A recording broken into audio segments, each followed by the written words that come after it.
So guys, Coach James here with RS Athletics bringing you the movements for today's workout, Wednesday, March 3rd, 2021.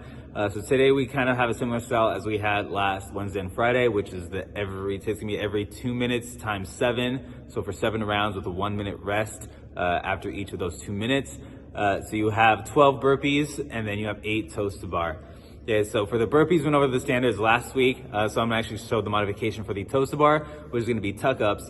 And then we have a part B, which is going to be an AMRAP of a quarter turf handstand walks or 5 dumbbell seated presses. Okay, so 5 would be considered 1 round, so that's gonna be just that 5-minute AMRAP of those 5. So you do 5, it's 1 round, you do 10, it's 2 rounds, and so forth. Okay, so I was gonna show over the modifications for the toes to bar, which is gonna be the tuck ups, and then the seated press, which is going to be the modification for the handstand walks.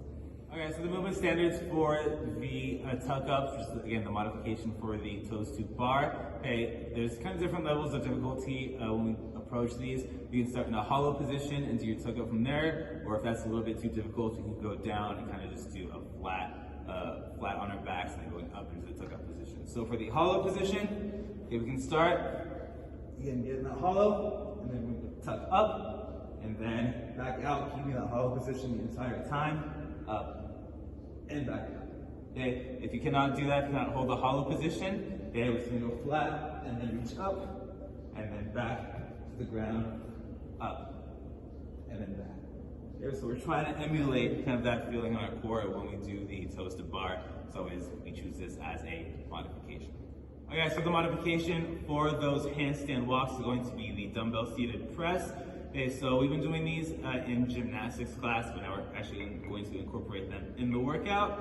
Okay, so we get stronger in that overhead position. That way it translates when we go upside down into our handstand and our handstand walks. Okay, so first thing you want to make sure is that you are sitting upright, and you want to choose appropriate weight to where you maintain this upright position the entire time. I want my feet out, straight out in front.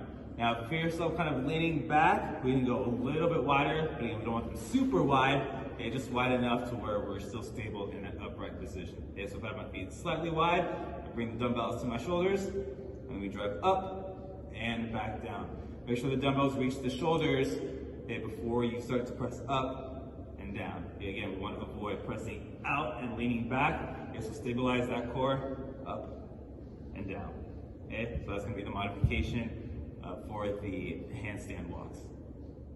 All right, guys, so that is it for explanation of the standards on today's workout. Again, for those burpees, just make sure we're dropping down as 1 unit and we're jumping up, finishing at full extension. Okay, no hobbit burpees. Okay, and then the toes to bar, if you have them, great. Okay, if not, then we do those modifications of the tuck ups. And then on the handstand walks, if you don't have handstand walks, again, back to those seated presses. And we do these for a reason, so that way it helps you kind of progress to the movements, the prescribed movements, or the RX movements. Okay, have fun with it. Bye.